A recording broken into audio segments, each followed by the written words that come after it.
Hey everyone, it is the first of the month, which means only one great thing for you and I. It's about talking about incredible resources that I found throughout this month.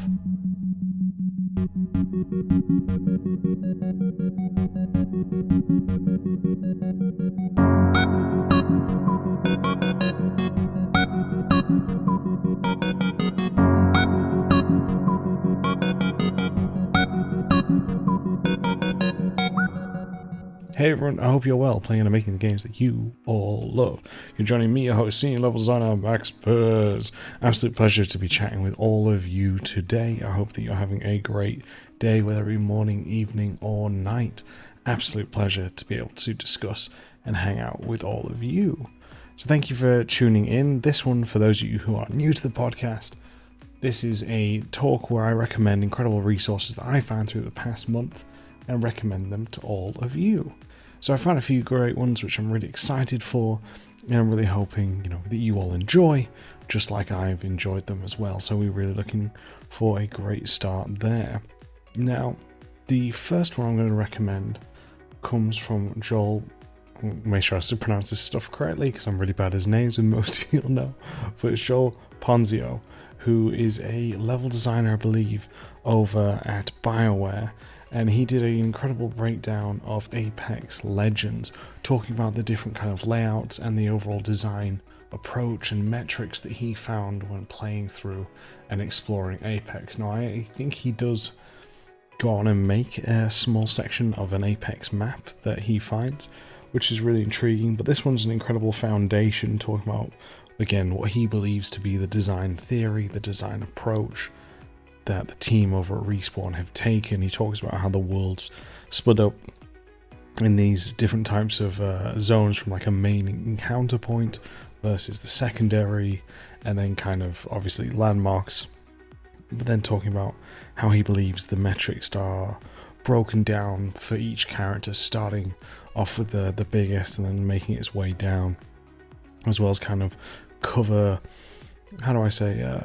density across the level, across the area, and seeing these kind of take off throughout the space, which I think is really great for that. So it's an incredible breakdown. It's about 24 minutes long. I'm really happy to see this. And yeah, like, I really am blown away by it, because you don't see much of especially battle royales, which have such a huge presence in today's kind of market. You don't see many like proper breakdowns of them, right?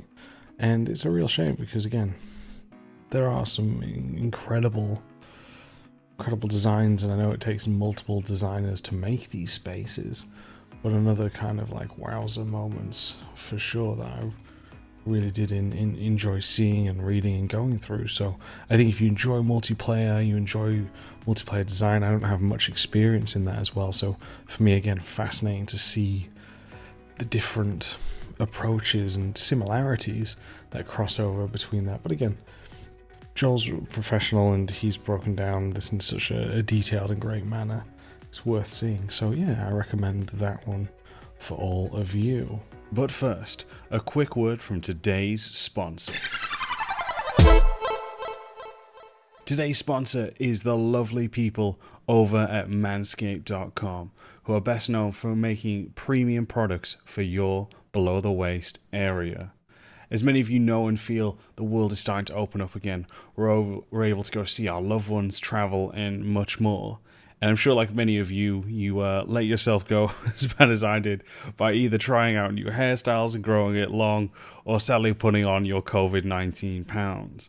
But if you're looking to get back out there and leave your development caves and feel better, then allow Manscaped to help with their new Performance 4.0 package. This is just released, and let me tell you, pun intended, it is a game changer. Now, the products that you're going to be able to receive in this is their Lawnmower 4.0 trimmer, Weed Whacker ears and nose hair trimmer, crop preservation ball deodorant, and much, much more. It feels very weird to say that to all of you lovely people. And the reason that I'm telling you this, with now the world starting to come out, you need to make sure that you feel confident and that you look great. And by having these products, you're able to do so by taking care and making yourself seem more presentable. Now, this is their 4th generation trimmer, which has a great cutting edge blade to reduce grooming accidents, so you don't have any little issues with your smooth and sensitive areas. And what makes this really cool is the fact they actually have a 400k LED spotlight to help make your shave far more precise and to get a clearer vision on what you'll hopefully be sharing with your loved ones, clearer vision as well. But that isn't the only cool new feature within the Weed Whacker. It's actually waterproof as well, so don't worry about any more messes as you are spending time making sure your grooming is taken care of and that your looks are looking as good as you feel. And these, let me tell you, are quality products that already are incredible. I have been kind enough to receive a package, and wow, the design of these, and we normally talk about design on different things such as level and game design, but the actual product design of theirs is incredible. We already talked about the LED light, which is such a smart idea. But not only that, they're giving 2 free gifts as well with their performance package, which is the boxes and travel bag. So if you're looking to go to some sort of romantic getaway with your loved one, then this here will help you make sure that you're for peak performance and looking and feeling your best. So now if you want to get a hold of this and start feeling better and looking better as we start to get back to normal, head over to manscape.com and use the code LDL, that's right, 3 little letters, all caps LDL, which will get you 20% off with free shipping as well. So use that, feel better, get better, and enjoy these great products by manscaped.com. All right, everyone, back to the episode.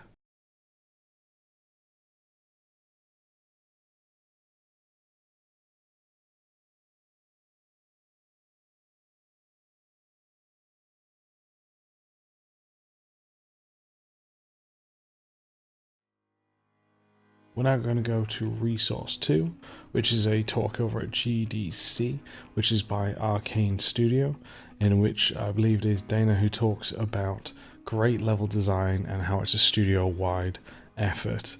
So this one's just come out. I haven't seen the whole one, but like from what I've seen, I think it's very clear what it's about with the title. And obviously Arcane is known for incredible design work that they produce. So much effort goes into each individual level, and just how different yet amazing they all feel. The amount of approaches that they think of with each level, obviously brilliant. And talking about why it's important for a team to bond and also make sure that they are on the same page, right? Like at the end of the day, we as level designers play a role in it, but obviously we have so many other incredible and talented developers who come in and are the best at their craft and add their expertise and skills towards each sort of level in it. And I think again, so much to learn from them, but also, we've spoken about this multiple times as well. The amount of communication that is vital to make great work, especially in teams, cannot be understated. Like how you talk to your team, how you make sure that they're on board with what it is that you're trying to prove. Again, it's such a vital part of anything, so really pushing that forward is a skill in itself. So make sure that you are communicating correctly. And again, I still have to watch the rest of it, but I love their work and so much respect to everyone out there for it.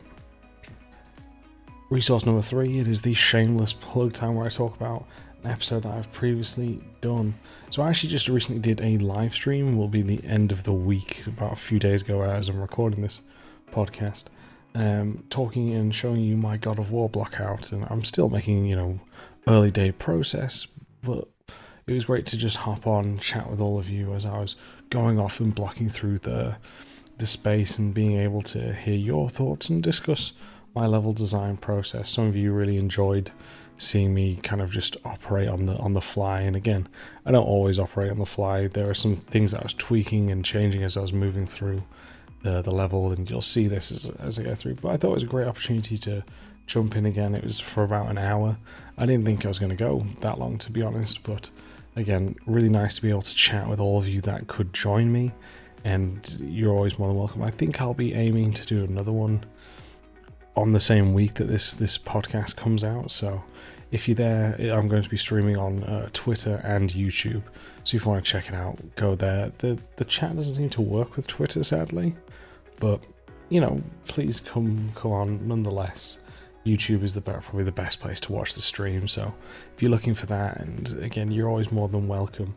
I'm really trying to push this and get better at Unreal.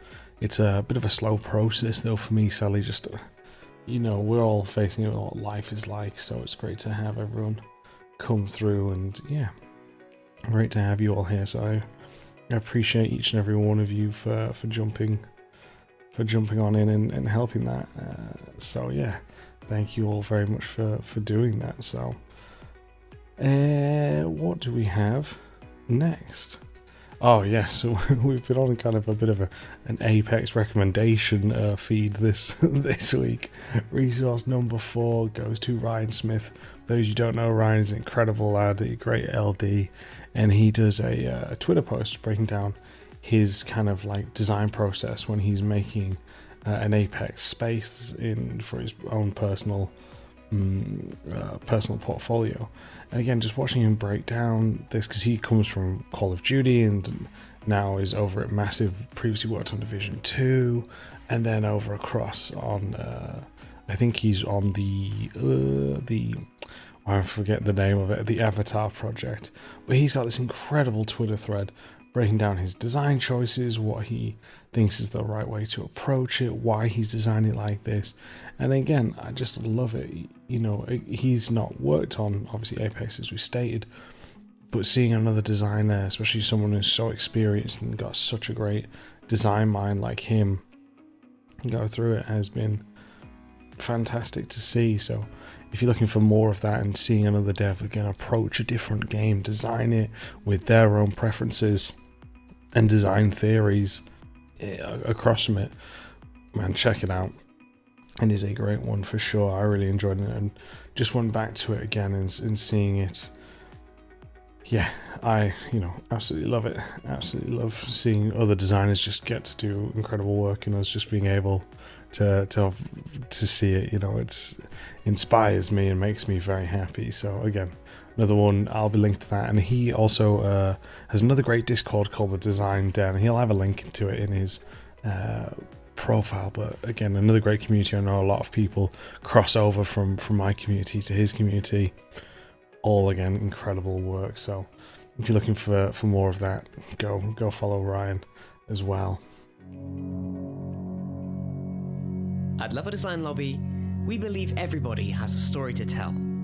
Hobbyist or student, freelancer or veteran, we made it our mission to unite those who share our passion for creating and developing great games. Thanks to our generous Patreon backers, we've been able to do just that. So if you've already pledged your support, thank you. If not, you too can ensure the future of Level Design Lobby, helping us to create even more exciting content, collaborations, interviews, and much more. With awesome perks and rewards, whether you're a seasoned professional or just getting started, you're sure to find something for you. Want to share tips, tricks, and advice with passionate, like-minded developers? Our awesome community Discord has you covered. Fancy practicing your level design, creating strong portfolio content, and having fun? Then try our level design weekends. Or perhaps you want to individually discuss your work, hone your skills, or level up your career? Then consider our one-on-one mentorships. If you share our vision, then go to patreon.com/Level Design Lobby for more information and to pledge your support. Thank you. And then the final one. So this one's a fascinating one. This one is a article, or a blog, should say, from Josh Beiser. We've been on Josh's podcast as well, and he's been on mine. Really nice guy, does game wisdom, and he's always putting out very good articles. Really respect the amount of work that he puts in, and he's got a good article called "Does Intentional Friction Work in Video Games?" And this is kind of the question about when we're wanting them to make the player feel a certain emotion, whether that's weak or frustrated. We can do that in our game design, right? But it can have an impact on making the player too frustrated, too annoyed, if you will, and then this causing a problem. So I think having these kind of thoughts is a really good one to break down, because how far are you willing to push the player and what is too far? And again, he talks about a few examples, some being that of Death Stranding, Papers, Please, and looking around at, again, a different kind of approach, and on that chase for fun that we normally are as developers, quote marks fun, versus that of the more art side of, when I say art, I don't mean the visual side of art, but the artistic expression of trying to make someone suffer. For example, one might be, he doesn't mention it in the article, but another one that comes to top of my head is, say you're fighting a boss and you beat it, and then next in the cutscene you've lost the fight. It doesn't make any sense, right? But then obviously Dark Souls come along and made you feel weak and powerless by not being able to beat the boss without learning its patterns. But again, just different examples, and again, makes you wonder, where's the balance? Because I have a high tolerance for that, but I don't know if that's, again, just because I've been in the industry. I'd be quite fascinating to hear, if you're on YouTube, obviously leave a comment, let us know, what is it that's what do you find the limit? Do you have any good examples, bad examples? Put that down below. So these are all of the incredible resources that I've recommended. To go through them, we have that of Joel Ponzino, his breakdown of Apex Legends, metrics, design philosophy and theory. The second one goes to Great Level Design's a studio-wide effort over on GDC by Arcane Studios. Then we have, for the third, my live stream as I go through and actually design more of my God of War level while chatting to all of you incredible people. The fourth is the Twitter thread from Ryan Smith breaking down his personal project when designing Apex Legends. And then the final one being that of a blog from Josh Beiser breaking down the question of kind of how much friction is enough friction, these kind of questions. So I hope you have enjoyed this. Please do recommend us to a friend, subscribe if you haven't, rate the podcast, like, all those great things to help share the word and the game design guru knowledge that we're always searching for. If you want to get in contact with me, you can on Twitter at MaxPairs. You can email into the show leveldesignlobby@gmail.com. If you want to support the show like many of the incredible Patreons do, head over to patreon.com/leveldesignlobby. Take care, everyone. Have a great time, and I'll catch you all next time.